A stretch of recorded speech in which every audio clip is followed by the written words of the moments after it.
الحمد لله الحمد لله على نعمة الإيمان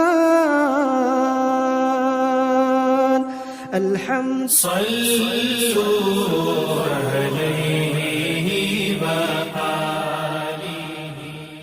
صحیح بخاری حدیث نمبر 71۔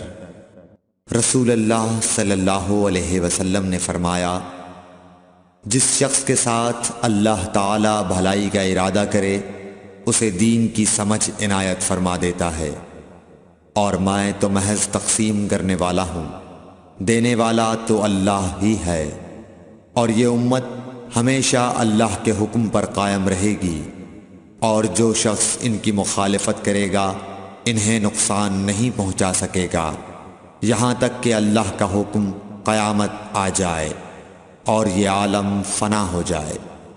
صحیح بخاری حدیث نمبر 72۔ عبداللہ بن عمر رضی اللہ تعالی عنہ کہتے تھے کہ ہم رسول اللہ صلی اللہ علیہ وسلم کی خدمت میں حاضر تھے کہ آپ صلی اللہ علیہ وسلم کے پاس کھجور کا ایک گابھا لایا گیا۔ اسے دیکھ کر آپ نے فرمایا کہ درختوں میں ایک درخت ایسا ہے اس کی مثال مسلمان کی طرح ہے۔ ابن عمر کہتے ہیں کہ یہ سن کر میں نے ارادہ کیا کہ عرض کروں کہ وہ درخت کھجور کا ہے، مگر چونکہ میں سب میں چھوٹا تھا اس لیے خاموش رہا۔ پھر رسول اللہ صلی اللہ علیہ وسلم نے خود ہی فرمایا کہ وہ کھجور ہے۔ صحیح بخاری حدیث نمبر 73۔ رسول اللہ صلی اللہ علیہ وسلم کا ارشاد ہے کہ حسد صرف 2 باتوں میں جائز ہے، ایک تو اس شخص کے بارے میں جسے اللہ نے دولت دی ہو اور وہ اس دولت کو راہ حق میں خرچ کرنے پر بھی قدرت رکھتا ہو، اور ایک اس شخص کے بارے میں جسے اللہ نے حکمت کی دولت سے نوازا ہو اور وہ اس کے ذریعے سے فیصلہ کرتا ہو اور لوگوں کو اس حکمت کی تعلیم دیتا ہو۔ صحیح بخاری حدیث نمبر 74۔ رسول اللہ صلی اللہ علیہ وآلہ وسلم نے فرمایا، ایک دن حضرت موسیٰ علیہ السلام بنی اسرائیل کی ایک جماعت میں بیٹھے ہوئے تھے کہ اتنے میں ایک شخص آیا اور اس نے آپ سے پوچھا، کیا آپ جانتے ہیں کہ دنیا میں کوئی آپ سے بڑھ کر عالم موجود ہے؟ حضرت موسیٰ علیہ السلام نے فرمایا، نہیں۔ اس پر اللہ تعالیٰ نے حضرت موسیٰ علیہ السلام کے پاس وحی بھیجی کہ ہاں، ہمارا بندہ خضر ہے جس کا علم تم سے زیادہ ہے۔ حضرت موسیٰ علیہ السلام نے اللہ سے دریافت کیا کہ خضر علیہ السلام سے ملنے کی کیا صورت ہے؟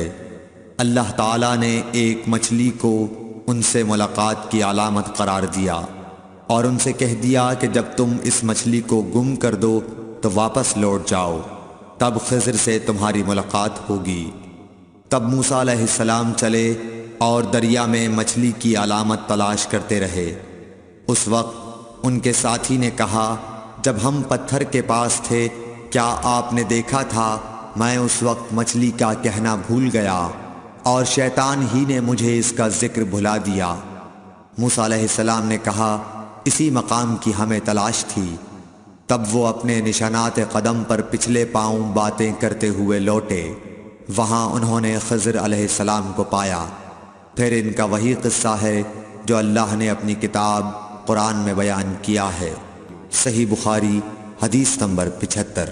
حضرت ابن عباس رضی اللہ تعالی عنہ نے فرمایا کہ ایک مرتبہ رسول اللہ صلی اللہ علیہ وآلہ وسلم نے مجھے سینے سے لگا لیا اور دعا دیتے ہوئے فرمایا کہ اے اللہ اسے علم کتاب قرآن عطا فرمائیو۔ صحیح بخاری حدیث نمبر 76۔ عبداللہ بن عباس رضی اللہ تعالی عنہ نے فرمایا کہ میں ایک مرتبہ گدھی پر سوار ہو کر چلا، اس زمانے میں میں بلوغ کے قریب تھا۔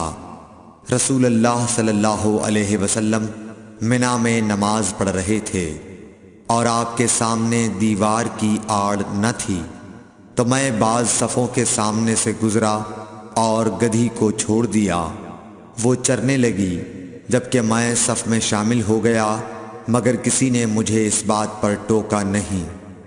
صحیح بخاری حدیث نمبر 77۔ محمود بن ربی فرماتے ہیں کہ مجھے یاد ہے کہ ایک مرتبہ رسول اللہ صلی اللہ علیہ وسلم نے ایک ڈول سے منہ میں پانی لے کر میرے چہرے پر کلی فرمائی، اور میں اس وقت 5 سال کا تھا۔ صحیح بخاری حدیث نمبر 78۔ حضور اکرم صلی اللہ علیہ وآلہ وسلم نے فرمایا کہ ایک بار حضرت موسیٰ علیہ السلام بنی اسرائیل کی ایک جماعت میں تھے کہ اتنے میں ایک شخص آیا اور کہنے لگا، کیا آپ جانتے ہیں کہ دنیا میں آپ سے بھی بڑھ کر کوئی عالم موجود ہے؟ حضرت موسیٰ علیہ السلام نے فرمایا کہ نہیں۔ تب اللہ تعالیٰ نے حضرت موسیٰ علیہ السلام پر وحی نازل کی کہ ہاں، ہمارا بندہ خضر علم میں تم سے بڑھ کر ہے۔ تو حضرت موسیٰ علیہ السلام نے ان سے ملنے کی راہ دریافت کی۔ اس وقت اللہ تعالیٰ نے ان سے ملاقات کے لیے مچھلی کو نشانی قرار دیا اور ان سے کہہ دیا کہ جب تم مچھلی کو نہ پاؤ تو لوٹ جانا، تم خضر سے ملاقات کر لوگے۔ حضرت موسیٰ علیہ السلام دریا میں مچھلی کے نشان کا انتظار کرتے رہے۔ تب ان کے خادم نے ان سے کہا، کیا آپ نے دیکھا تھا کہ جب ہم پتھر کے پاس تھے تو میں وہاں مچھلی بھول گیا اور مجھے شیطان ہی نے غافل کر دیا؟ حضرت موسیٰ علیہ السلام نے کہا کہ ہم اسی مقام کے تو متلاشی تھے۔ تب وہ اپنے قدموں کے نشانوں پر باتیں کرتے ہوئے واپس لوٹے۔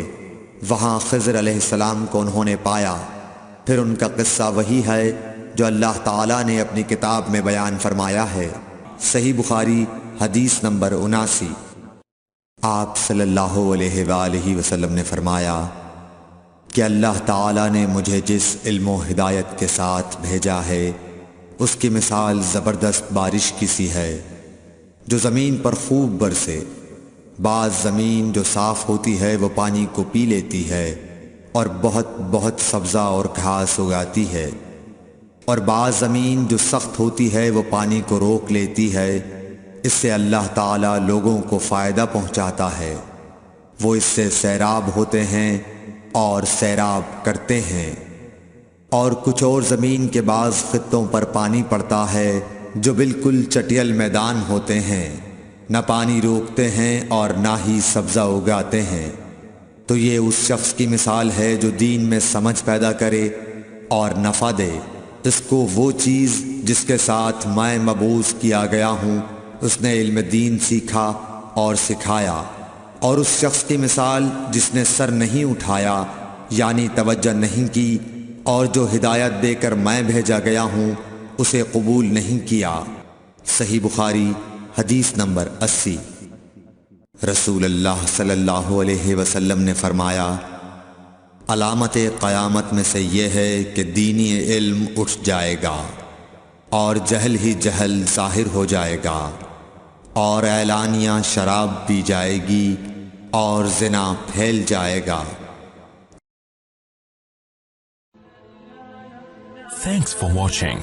Don't forget to like, comment, share and subscribe to